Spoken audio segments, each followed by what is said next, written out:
అనేటువంటి ప్రధానమైనది. బీజేపీనే కింగ్, ఇక్కడ బీఆర్ఎస్, ఇక్కడ బీజేపీనే కింగ్.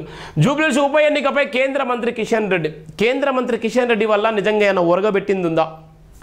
కేంద్ర మంత్రి కిషన్ రెడ్డి వల్ల ఏమైనా జరిగిందా? ఆన్లైన్లో పెట్టించు.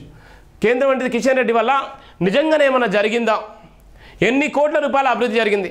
కేంద్ర మంత్రి కిషన్ రెడ్డి ఇలా రెండోసారి క్యాబినెట్లో ఉన్నప్పటికీ, నరేంద్ర మోడీ హయాంలో పనిచేస్తున్నప్పటికీ విద్యా వ్యవస్థ కానీ, నిరుద్యోగ వ్యవస్థ కానీ, ఇవాళ ఉన్నటువంటి పేద బడుగు బలైన వర్గాలకు ఏ విధమైనటువంటి మేలు చేసిందంటే ఏం లేదు. ఇలా కిషన్ రెడ్డి ఏం చేసిందంటే ఇలా మతోన్మాదం కోసం మాత్రమే ప్రయత్నం చేసేటువంటి నేపథ్యం ఉంది. బీజేపీనే కింగ్ అంటున్నాడు. బీజేపీని ఎక్కడ కింగు? ఇదే రేవంత్ రెడ్డి మిమ్మల్ని కింగుని చేసిండు. రేవంత్ రెడ్డి 8 మంది ఎమ్మెల్యేలు ఇచ్చిండు, 8 మంది ఎంపీలను ఇచ్చిండు రేవంత్ రెడ్డి. అందుకనే మీరు కింగ్. 2 ఎమ్మెల్సీని ఇచ్చిండు, ఇప్పుడున్నటువంటి కార్పొరేటర్లు కూడా ఉన్నారు.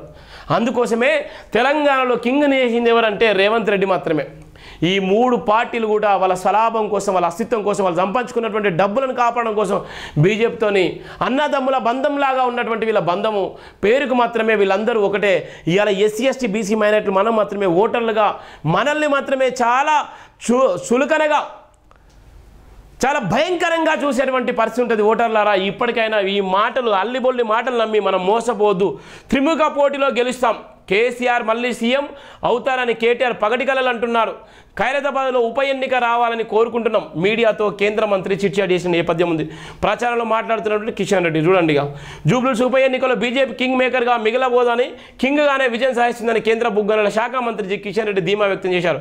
గత లోక్సభ అసెంబ్లీ ఎన్నికలో మాదిరిగా కాకుండా ఈ ఉప ఎన్నికలో త్రిముఖ పోటీ జరుగుతున్నందుకు బీజేపీ అభ్యర్థి దీపక్ రెడ్డి గెలుస్తారని నమ్మకం తమకుందన్నారు. సికింద్రాబాద్ ఎంపీగా జూబ్లీహిల్స్ పార్టీ విజయానికి తనదే బాధ్యతని, తెలంగాణలో రాజకీయాలకు బీజేపీ కేంద్ర బిందుగా మారబోతుందని అన్నారు. ఎన్డీఏ ఉన్నటువంటి ఇక్కడ ఉన్నటువంటి బీజేపీ కింగ్. ఒకవేళ బీజేపీ ఓడిపోతే ఈయన రాజకీయంగా సన్యాసం తీసుకుంటాడా కిషన్ రెడ్డి? చెప్పండి. ఇలా రాజకీయ సన్యాసం తీసుకోవాలతాడా? బీజేపీ జూబ్లీహిల్స్ ఉప ఎన్నికలో త్రిముఖ పోటీ అంటున్నాడు. ఒకవేళ దీపక్ రెడ్డి ఓడిపోతే పరిస్థితి ఏంది? గతంలో ఎన్నికలు జరిగినప్పుడు అజారుద్దీన్